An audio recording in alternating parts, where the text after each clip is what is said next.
Hello बच्चों, कैसे हैं आप लोग। बच्चों उम्मीद है आप लोग बहुत ही बेहतरीन होंगे। और बच्चों हम लोग पढ़ रहे हैं क्लास 10th का एनसीईआरटी चैप्टर नंबर 3 दो चर वाले रैखिक समीकरण।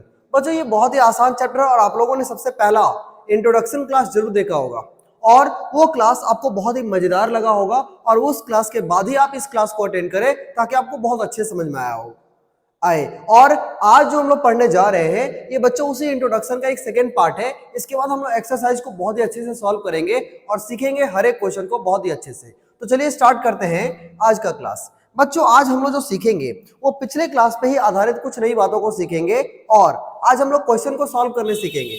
जैसे कि दो चर वाले रैखिक समीकरण क्या होता है ये हमने सीख लिया था।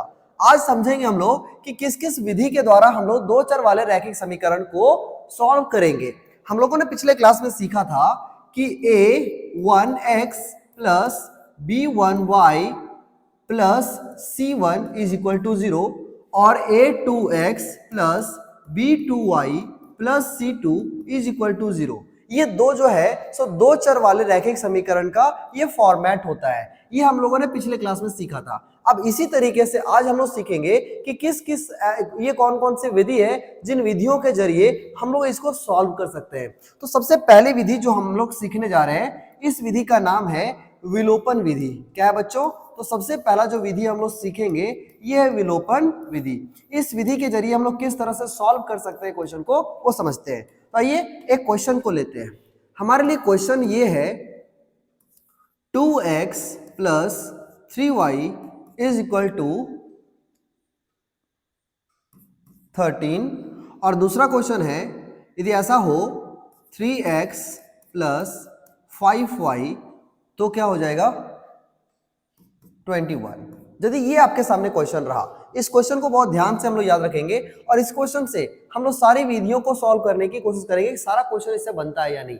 तो बच्चों यदि हम विलोपन विधि की बात करें तो देखो इसका मतलब क्या होता है। विलोप का मतलब होता है गायब कर देना, एक को हटा देना। अब किस तरह से हम लोग क्या करें कि इस चीज को हम हटा सके। कहने का मतलब ये है कि विलोपन विधि का मतलब होता है कि हमारे पास यदि दो चर हैं तो किसी एक चर को हटाना है, एक चर को जो है रिप्लेस कर देना है, हटा देना है, बिल्कुल गायब कर देना है, डिसअपियर कर देना है। अब हम ऐसा क्या करें कि इसमें से एक चर को हटा सके।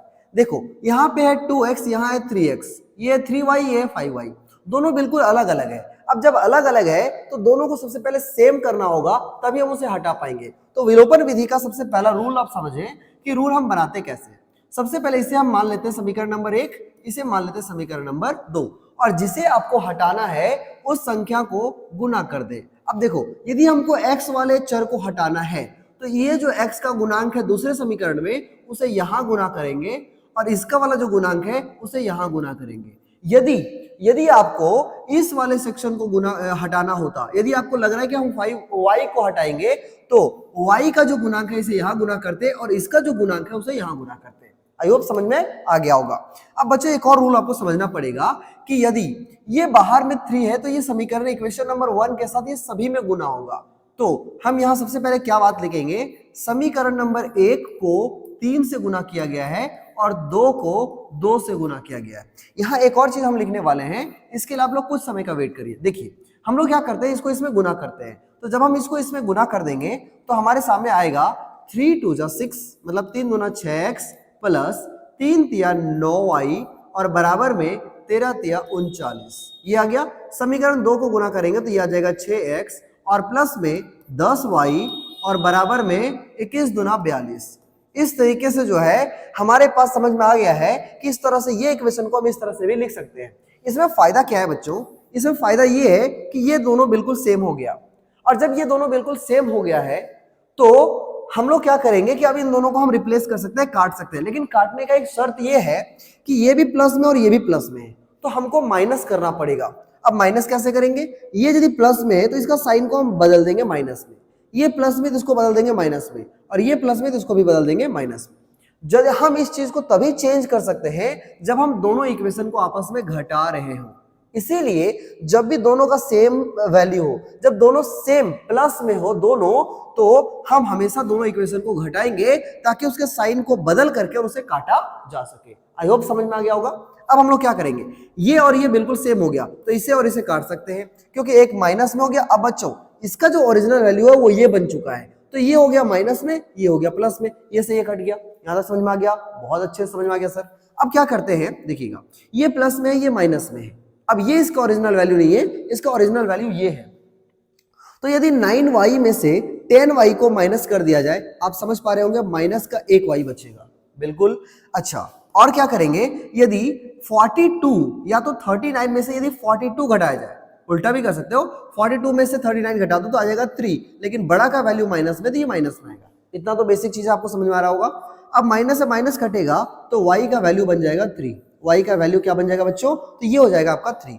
y का वैल्यू जैसे ही हमारे पास आ जाएगा, अब हम क्या करेंगे, इस y के इक्वेशन को हम समीकरण 1 में रख सकते हैं। अच्छा, समीकरण 1 आप इसमें भी लिख सकते हो या ये जो इक्वेशन बना है इसमें भी रख सकते हो, दोनों में वैल्यू सेम आएगा। अब हम क्या करते हैं, y के वैल्यू को समीकरण 1 में लिखते हैं।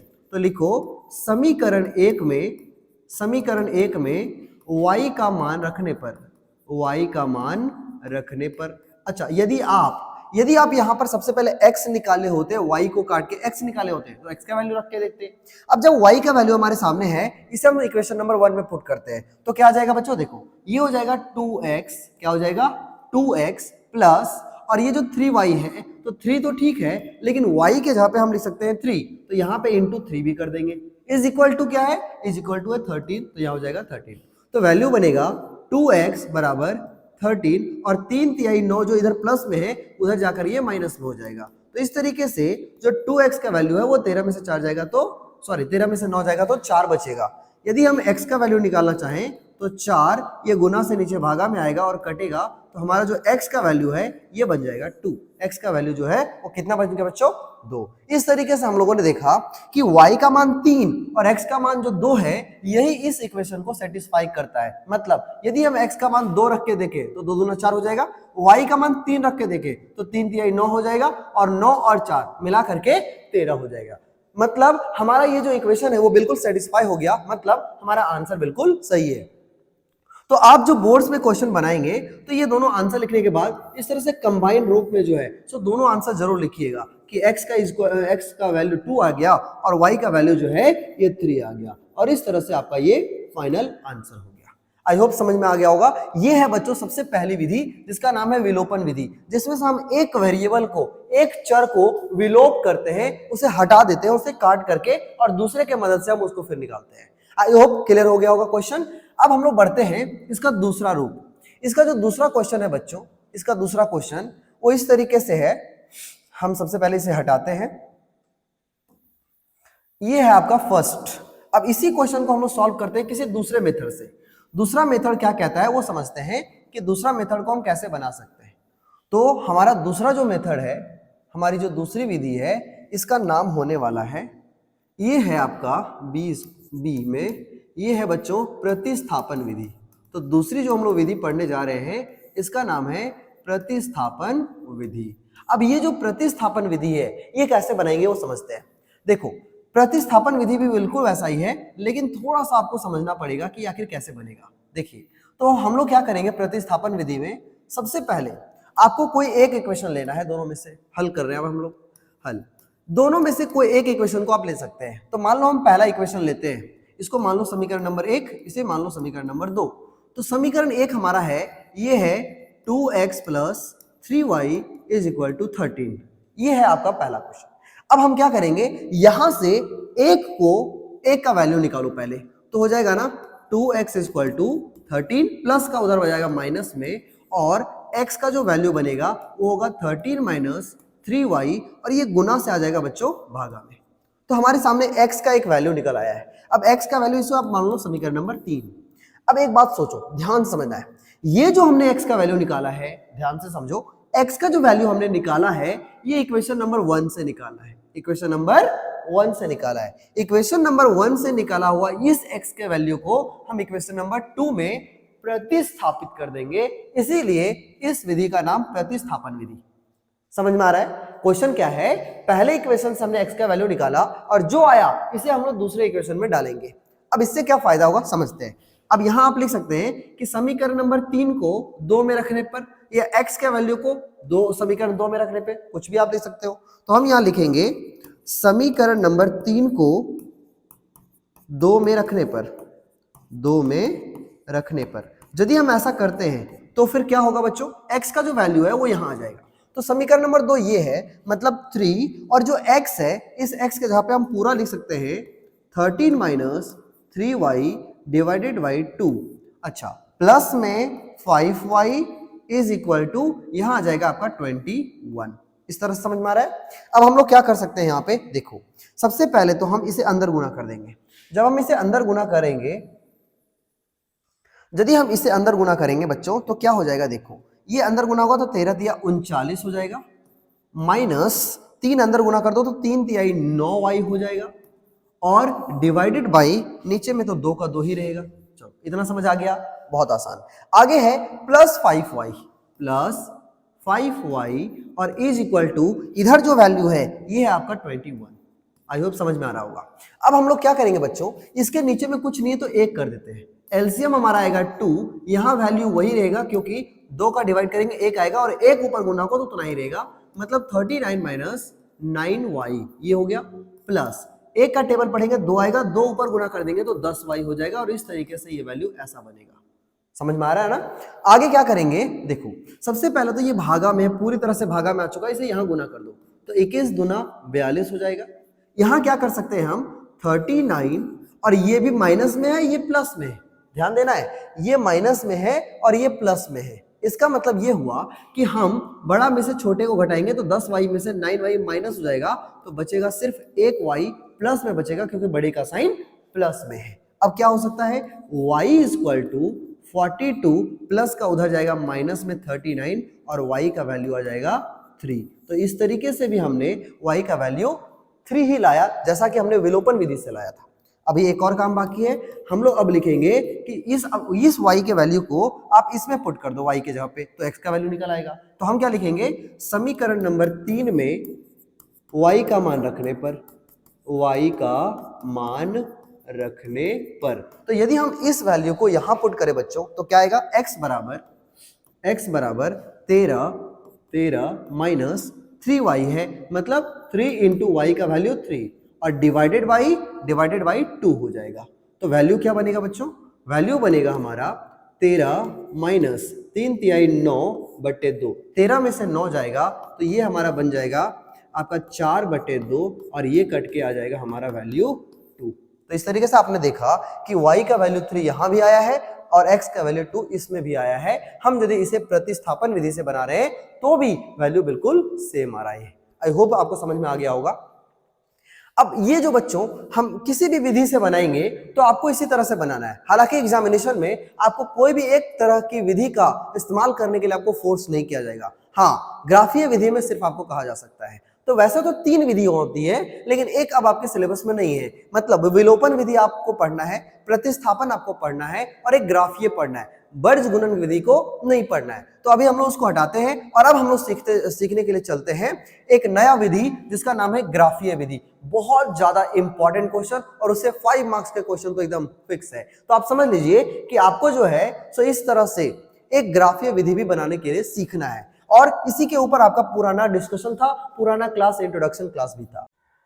आइए बच्चों अब हम लोग सीखते हैं ग्राफीय विधि। अब बच्चों ग्राफीय विधि में क्या समझना है, देखिए क्वेश्चन यदि हमारा इस तरह से होगा तो ग्राफीय विधि को किस तरह से बनाएंगे कि हम लोग बहुत ही अच्छे तरीके से इसको सीख पाए। तो सबसे पहले आपको क्या करना है, समीकरण नंबर 1 है, ये समीकरण नंबर 2 है।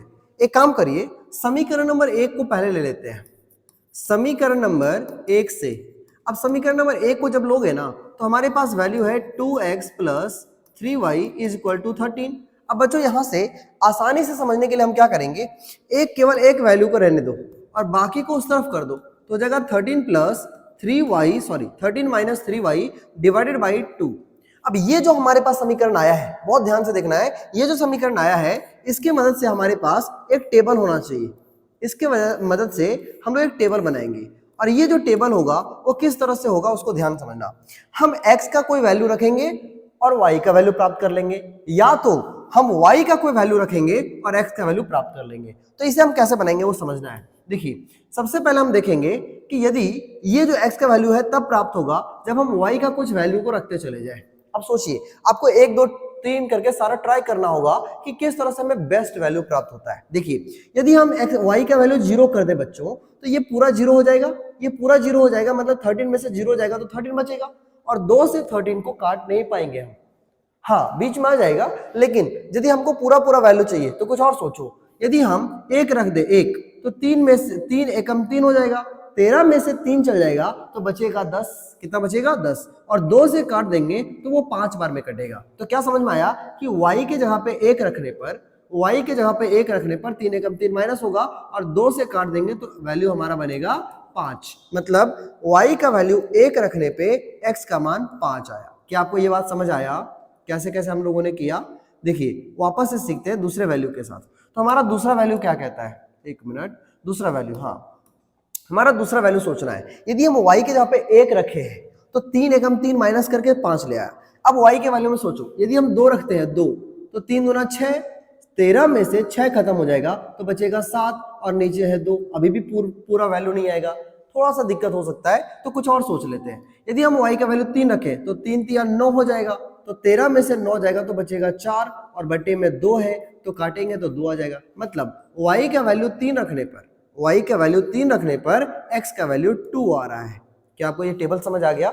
चलिए अब समझते हैं। अब आपको समझना होगा कि किस तरह से हम लोग सेकेंड के साथ भी ऐसा ही करेंगे। लिखेंगे पुनः, अब हम लोग क्या करेंगे, समीकरण 2 से काम करते हैं। समीकरण 2 से हमारा समीकरण 2 क्या है बच्चों? तो ये है 3x plus 5y is equal to 21। तो यहां से x का वैल्यू यदि हम निकालें तो बनेगा 21 माइनस 5y, और नीचे में आ जाएगा बट्टे में 3। यहां से भी आप टेबल बना लो। यहां से जब हम टेबल बनाएंगे तो यहां से भी हमें 2 कम से कम वैल्यू प्राप्त करने होंगे ताकि हमारा ग्राफ बन जाए। अब देखो दूसरा, इसमें कैसे हम काम करेंगे वो समझना है। यहां पर भी हमें y का ऐसा वैल्यू सोचना होगा कि x का हमें एग्जैक्ट वैल्यू मिल जाए, पूर्ण रूप से हमें पूर्ण संख्या मिल जाए। अब देखो यदि हम y का वैल्यू यदि हम 0 रख दे, ध्यान देना, यदि हम y का वैल्यू 0 कर दे तो ये पूरा 0 हो जाएगा। 21 में से 0 जाएगा तो बचेगा 21, और नीचे में बचेगा 3, और काट देंगे तो बचेगा 7। मतलब y का वैल्यू 0 रखने पर, वापस से समझो, y का वैल्यू जब हम 0 रखते हैं तो पूरा वैल्यू जो है वो 7 बनता है। तो हम ऐसा लिख सकते हैं कि y का वैल्यू 0 रखने पे ये वैल्यू 7 आता है। समझ में आ गया ना? चलो अब समझते हैं। यदि हम y का वैल्यू 1 रखते हैं 1, तो 5 एकम 5, 21 में से 5 जाएगा तो बचेगा 16, और नीचे में है आपका 3, और काटेंगे बच्चों तो ये पूरा नहीं कटेगा, तो प्रॉब्लम हो सकता है। कुछ और सोचते हैं। यदि हम y का वैल्यू 2 रखते हैं तो 5 दूना 10, 21 में से 10 जाएगा, बचेगा 11, और नीचे में है 3, ये भी पूरा नहीं कटेगा। कुछ और सोचो। y का वैल्यू रखो 3, y का वैल्यू यदि हम 3 रखते हैं तो 5 3 15, 21 में से 15 जाएगा बच्चों तो अब आ जाएगा वैल्यू 6, और नीचे में है 3, और कटेगा तो वैल्यू बनेगा 2। क्या समझ में आया कि y का वैल्यू जब हम 3 रख रहे हैं, y का वैल्यू 3 रख रहे हैं तो 5 3 15 माइनस होगा, 21 में से 15 माइनस होगा तो 6/2, और 6/3, और वैल्यू आया 2। तो y का वैल्यू 3 रखने पर, y का वैल्यू 3 रखने पे हम 3 से जब काटते तो हमारा x का वैल्यू आ रहा है 2। तो y का वैल्यू 3 रखने पर x का वैल्यू आ रहा है 2। क्या आपको ये समझ में आ गया? चलो अब हमारे पास ना डेटा है, ये है बॉक्स नंबर 1, ये है बॉक्स नंबर 2। इन दोनों बॉक्स के मदद से हम लोग ग्राफ बनाना सीखते हैं। चलो समझते हैं। इसको आपको बहुत ध्यान समझना होगा। यदि x का वैल्यू 5 है और y का वैल्यू 1 है तो हमारा पॉइंट कहां आता है ग्राफ में? आपने ग्राफ बनाने के लिए सीखा होगा, क्लास 8 9 सब में सीखे होंगे कि x का वैल्यू 5 है, y का वैल्यू 1 है। x का वैल्यू, अच्छा ये आप जानते होंगे कि ये होता है आपका x, इधर होता है x डैश नेगेटिव वाला, नीचे होता है ऊपर होता है y, और नीचे होता है y डैश नेगेटिव वाला। लेकिन हमें क्या चाहिए? x का वैल्यू 5, y का वैल्यू 1। तो x का वैल्यू 5 ये रहा, और y का वैल्यू 1 ये रहा। तो ये जो हमारा बिंदु बन रहा है, ये बन रहा है वही बिंदु जो इन दोनों का एक मीटिंग प्लेस है। y का वैल्यू 1, x का वैल्यू 5, मतलब ये वो पॉइंट है जहां पर हमें ये निर्देशांक पता चल रहा है। दूसरा, x का वैल्यू 2, y का वैल्यू 3, x का वैल्यू 2, y का वैल्यू 3, x का वैल्यू 2, y का वैल्यू 3, ये बन रहा है बच्चों। मतलब अब हमारे पास दो ऐसी संख्याएं हैं, ऐसे 2 पॉइंट्स हमें मिल गए हैं जो पहले वाले समीकरण के वजह से बना है। अब हम क्या करेंगे? इन दोनों को मिला देंगे। इन दोनों को हम लोग बिल्कुल सीधी लाइन में स्केल रख के और इसके ऊपर इस तरह से खींच देंगे, और इस तरीके से आपके सामने पहला इक्वेशन का ये जो रैखिक लाइन है आपको, ये बिल्कुल आपको देखने को मिल जाएगा। तो ये हमारा पहला जो इक्वेशन है उसकी वजह से आया है। दूसरा इक्वेशन क्या कहता है, x का वैल्यू 7 लो, y का वैल्यू 0 लो। आप जानते हो कि y का वैल्यू जो 0 है वो x वाले लाइन पे होता है, x वाले लाइन पे y का मान 0 होता है, ये तो एकदम अंडरस्टूड है, हमने सिखाया है। तो x वाले लाइन पे y का वैल्यू 0 है और x का वैल्यू 7 लेना है, x का वैल्यू 7 लेना है, y का वैल्यू तो इसी लाइन पे 0 होता है। मतलब हम यदि इस संख्या के बारे में बात करें यहाँ पर, तो यहाँ पे x का वैल्यू 7 है और y का मान 0 होता है x वाले लाइन पे। तो ये वो फर्स्ट एक पहला बिंदु बन गया आपका। दूसरा, यदि हम x का वैल्यू 2 ले और y का वैल्यू 3 ले, x का वैल्यू 2, y का वैल्यू 3, वापस से यही पॉइंट बन रहा है। तो यदि हम इसको दूसरे पेन से दिखाएं, दूसरे कलर से दिखाएं, तो आपको ज्यादा अच्छे समझ में आएगा। तो हम इसे दिखाएंगे इससे। तो ये जो हमारा वैल्यू है, यहाँ पर ये है पहला वाला और यहाँ पर आ रहा है दूसरा वाला 7 0 और ये 2 3।